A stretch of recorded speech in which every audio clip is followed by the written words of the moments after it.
lokal na Sanjal Bisaya, Basta Bicolano, Oragon. Cyrus Miranya, Basta Bicolano, Oragon. Earl Vincent Sultana, Basta Bicolano, Oragon. Francis Abanyo, Basta Bicolano, Oragon.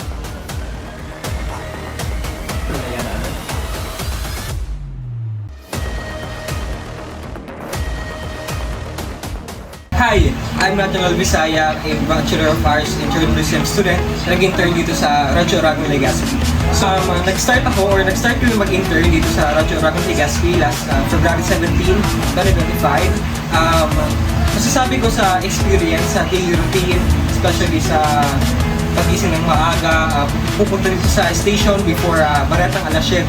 Masasabi ko naman na okay lang, ayos lang sa akin dahil at least at-train kami, gumising ng maaga, bumangon ng maaga, simulan yung araw, which I can say na talagang nag-boost yung productivity. So in terms of pagturo naman nila, para sa akin na clear and hindi mahirap intindihin.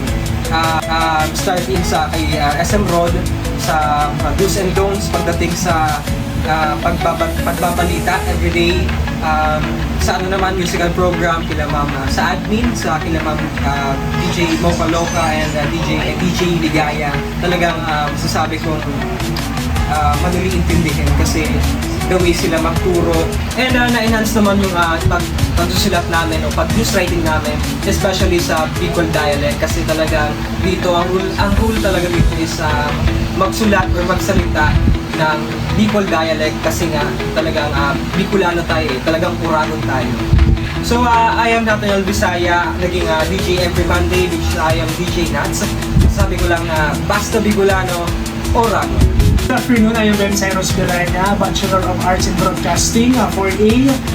We started our journey here in Radyo Oragon Legazpi last February 17, 2025 together with the 4 journalism students na pwede namang makikibay. And lahat kami sabay-sabay natuto sa simula pa lang ng araw namin dito sa station. I am together with Sir Ryan Salcedo, our new technician here, who is very talented and talaga and the experience accessible.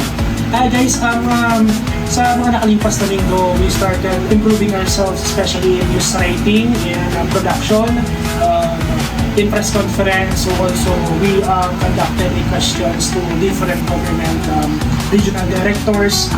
We are guided by our spirit of especially station manager, Sir S. Rod Perez, who give us advice and guidelines sa anong gagawin natin araw-araw and especially pag nasa labas ng field.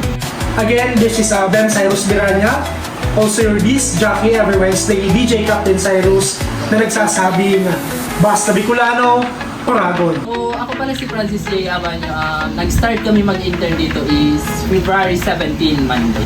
Naging experience ko dito is sobrang gaan sa feeling. Alam mo yung open sila sa'yo, like parang pamilya, ganon. So bali, yung mga challenges na na-encounter ko dito, which is given talaga yung mga challenges, like yung pagsusulat ng news, pag-translate, tapos yung delivery ng news. Kumbaga nangangapa pa talaga kami sa first weeks. So bali, ako pala ang DJ every Thursday, which is si DJ France, na mapapakinggan yung 3 to 5 in the afternoon. Basta Bicolano, Oragon. Hey, I'm Ricardo Sumem Potastad. Isa po akong journalism student sa BU o Bicol University College of Arts and Letters. So, nagsimula po kami dito sa Radyo Oragon February 17, 2025. Experience ko dito sa Radyo Oragon is yung paano mag-report, mag-DJ, tapos gumawa ng mga news. Ang pinakamahirap lang sa akin is yung magising ng maaga kasi dapat before 7 makapunta na dito sa station. Mahirap din na ginagawa namin dito is yung pag-translate to Bicol.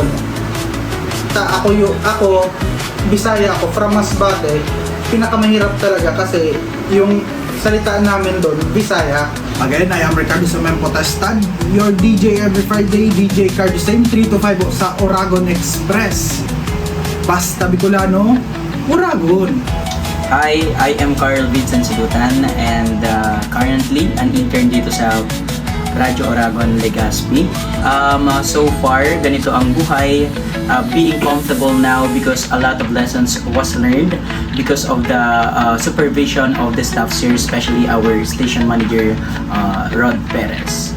So far, siguro yung hardest or pinaka-challenge dito sa akin bilang isang intern is that learning the local dialect ng Legazpi and Kamsur, because I am from Libon Albay, and iba ang dialect sa amin doon. It's very distinctive that makes a lot of difference sa pagsalita dito sa Legazpi. I will be honest na until now there are still words that I don't know and still familiarizing with it. Carl Vincent Silutan, an intern here, believes in a quote na nobody's perfect but a trying man is everything. So ako si Carl Vincent Silutan, also known as a DJ Unstoppable every Tuesday afternoon, na nagsasabing basta Bicolano, Uragon.